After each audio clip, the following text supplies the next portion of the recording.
Greetings students, Mr. Pence here, and I'd like to give you a brief introduction to pedigrees. So if you can turn to this page in your packet, you'll see the same diagram that I'm looking at. Things to notice about pedigrees: they're family trees, right? They're showing the inheritance of genetic trait over many generations. And so things you need to know about them is first the shapes, right? It's important to note that circles represent females in a pedigree and squares represent males, and you can see that in the diagram here. So you can see also that we indicate relationships, right? So first relationship to notice is that marriages are indicated with a horizontal line connecting a square and a circle. So those two individuals in generation 1 are married, and then other lines to note are vertical lines, right? Individual U, individual V, individual W, and this unlabeled individual. Those are all the children, right? And so anytime you see a line going into the top of a shape, it indicates that that person is a child of the generation before them. So what I want you to do now is I want you to stop, pause the video really quickly, and quickly tell me, how many kids do the parents in generation 1, how many kids do they have? Now, if you pause the video and thought about that for a second, the correct answer there is 4. Individual U, individual V, individual W, and this unlabeled individual over here on the right are all the children of, they trace back to the marriage line between those individuals. Notice that this male here, this female, those are not children, right? If you think about it, those are going to be individuals that marry the children. So those would be the in-laws, right? The son-in-law, the daughter-in-law of those original parents, okay?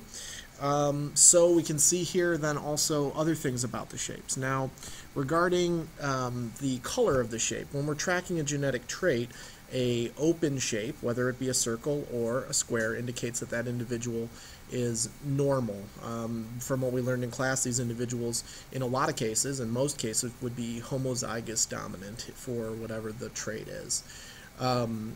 When individuals have a disease, their shape would be completely filled in.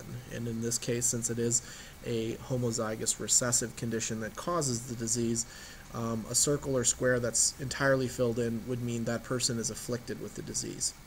Lastly, carriers are individuals that are heterozygous. That is, they have one dominant allele, but they are carriers of that recessive allele. So that means they don't have the disease, but they could potentially pass on the disease to other individuals. Okay, so we see 3 generations here. Individual U, she marries, she grows up, she gets married, and she has 3 children.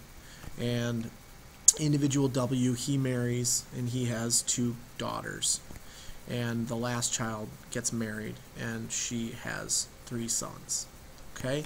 Other things to notice about pedigrees is age is somewhat apparent, right? First of all, the generations, right? You can infer that the individuals in generation 1 are older than individuals in generation 2, and those are older than generation 3, and so on. But within a generation, you can also notice age there.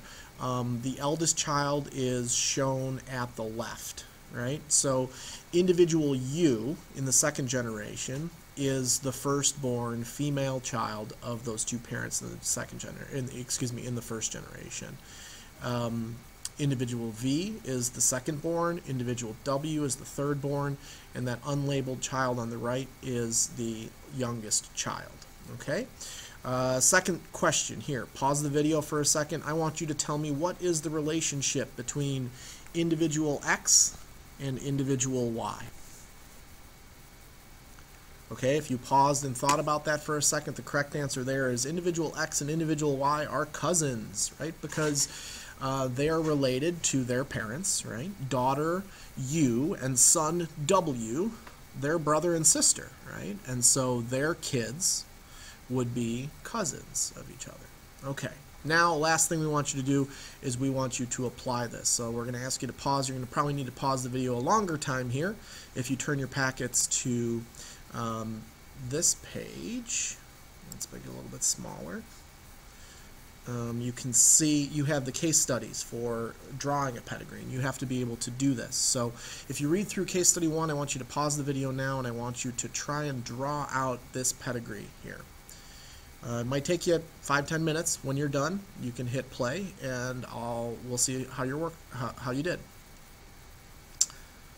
All right, welcome back. I hope you had success in doing that. So let's check your work. I'm going to open up another page here, and we're going to quickly try and draw that out. All right, so you've got 3 generations here. We've got the parents. You've got the father does not have cystic fibrosis, so his shape is empty, and the mother is a carrier, so we would half fill in her shape.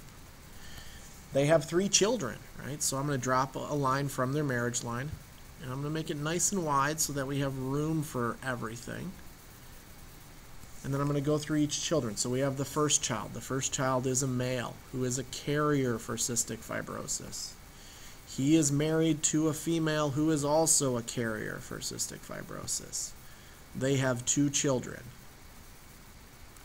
The firstborn is a male, and he has the disease, so his shape would be completely filled in. And the secondborn is a daughter, and she is a carrier, so her shape would be half filled in. Their second child, it said, the second child is a male, and he's normal, right? So his shape would remain empty. He's married to a female who is also normal. Her shape would be empty. They have 1 child, a female, and they have a daughter. And that daughter is not a carrier of cystic fibrosis, so she's normal. Her shape would be open as well. The third child is a male, and he is a carrier, so I would fill in half of his shape. And he's married to a female who is not a carrier. She's normal, so her shape remains open. They have 3 kids. And it says that the firstborn and the thirdborn, the oldest and the youngest, are both normal. So the oldest is a male, he's normal, shape is empty. The youngest is a daughter, she's a circle, her shape is open. The middle child is a carrier for cystic fibrosis. So when I see that word carrier, I'm thinking heterozygous, and her shape would be half filled in. So hopefully this helps you understand pedigrees a little bit. And if you still are having trouble, please come see me in class.